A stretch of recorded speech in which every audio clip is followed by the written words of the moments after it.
Assalamualaikum warahmatullahi wabarakatuh. Perkenalkan, nama saya Nova Resta Nandika dengan NPM A1L020044 dari kelas 1B Program Studi Bimbingan dan Konseling Universitas Bengkulu. Pada kesempatan kali ini, saya akan menjelaskan sedikit mengenai yang berhubungan dengan bimbingan dan konseling. Salah satunya yaitu pengertian bimbingan dan konseling, landasan bimbingan dan konseling, asas-asas bimbingan dan konseling, fungsi bimbingan dan konseling, dan contoh kesalahpahaman bimbingan dan konseling dalam lingkungan sekolah. Ingin tahu? Yuk ikutin terus! Nah, yang pertama adalah pengertian bimbingan dan konseling. Bimbingan dan konseling adalah proses interaksi antara konselor dengan konseling, baik secara langsung maupun tidak langsung, dalam rangka untuk membantu konseling agar dapat mengembangkan potensi dirinya ataupun memecahkan permasalahan yang dialaminya.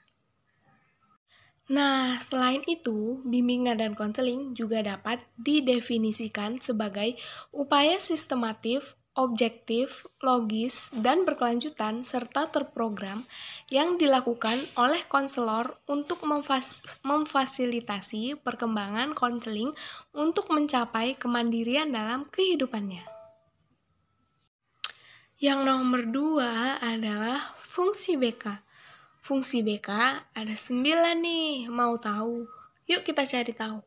Yang pertama itu ada fungsi pencegahan atau sering disebut sebagai preventif. Melalui fungsi ini, pelayanan BK dimaksudkan untuk mencegah timbulnya masalah pada diri siswa sehingga mereka terhindar dari berbagai masalah yang dapat menghambat perkembangannya.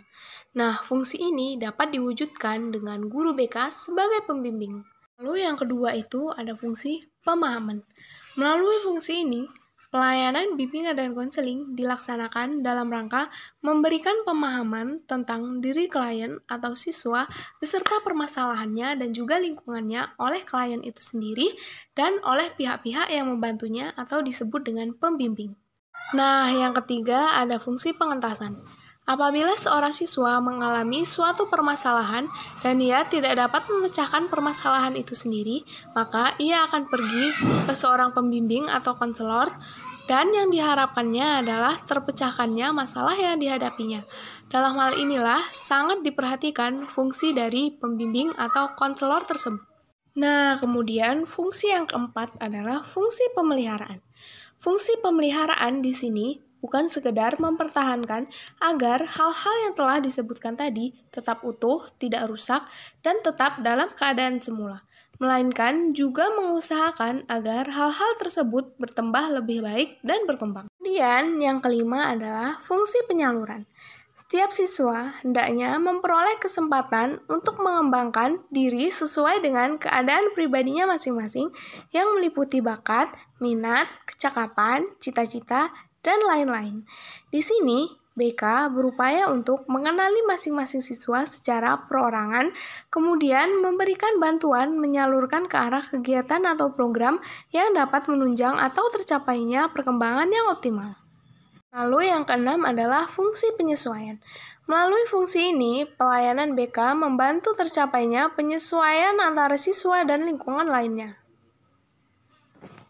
Dan fungsi yang ketujuh adalah fungsi pengembangan. Menciptakan lingkungan belajar yang kondusif dengan memfasilitasi perkembangan peserta didik, maka program bimbingan dan konseling harus sistematis dan berkesinambungan dalam upaya membantu peserta didik. Fungsi yang kedelapan adalah fungsi perbaikan. Memperbaiki kekeliruan pada peserta didik dalam berpikir, berperasaan, dan bertindak dengan melakukan intervensi atau memberi perlakuan, upaya memiliki pola pikir yang sehat, rasional, dan lain-lain. Nah, fungsi yang terakhir adalah fungsi advokasi. Fungsi advokasi berupaya memberikan bantuan oleh seorang konselor agar hak-hak keberadaan kehidupan atau perkembangan orang atau individu ataupun klien yang bersangkutan kembali memperoleh hak-haknya yang selama ini dirampas, dihalangi, dihambat, dibatasi, atau dijegal. Kemudian yang ketiga adalah asas-asas dalam bimbingan dan konseling. Asas yang pertama yaitu asas kerahasiaan. Dalam proses bimbingan dan konseling, asas ini sangat penting dan merupakan asas kunci karena jika pembimbing memiliki asas ini akan mudah mendapat kepercayaan dari semua orang. Asas yang berikutnya adalah asas kesukarelaan. Dalam proses kegiatan bimbingan dan konseling harus berlangsung atas dasar kesukarelaan baik dari pihak si terbimbing atau klien maupun dari pihak konselor atau pembimbing. Dan yang ketiga adalah asas keterbukaan. Dalam pelaksanaan bimbingan dan konseling harus ada saling keterbukaan baik dari klien, konselor maupun pihak-pihak yang bermasalah agar masalah cepat selesai. Yang selanjutnya adalah asas kemandirian. Asas ini dilakukan agar siswa memiliki pribadi yang mandiri dalam memecahkan masalah. Kemudian, asas yang selanjutnya adalah asas kegiatan. Dalam proses bimbingan dan konseling, kadang-kadang konselor memberikan tugas yang harus dikerjakan oleh klien karena bila klien tidak melakukan kegiatan tersebut, maka usaha bimbingan tidak memberikan hasil apapun. Kemudian yang selanjutnya adalah asas kedinamisan. Usaha pelayanan bimbingan dan konseling yang menghendaki perubahan pada diri klien yang bersifat pembaruan. Kemudian adanya asas keterpaduan. Untuk terselenggaranya keterpaduan, konselor perlu mengadakan kerjasama dengan orang-orang yang dekat dengan perkembangan diri klien dari konselor tersebut. Kemudian ada asas kenormatifan. Usaha bimbingan dan konseling harus sesuai dengan norma-norma yang ada dalam kehidupan sehari-hari. Kemudian adanya asas keahlian. Pelayanan BK harus dilakukan oleh tenaga-tenaga ahli yang profesional dalam menghadapi masalah-masalah yang dihadapi oleh para klien. Kemudian adanya asas alih tangan. Asas ini bertujuan untuk mengingatkan konselor bahwa masalah yang dikelola harus sesuai dengan kewenangan petugas yang peduli.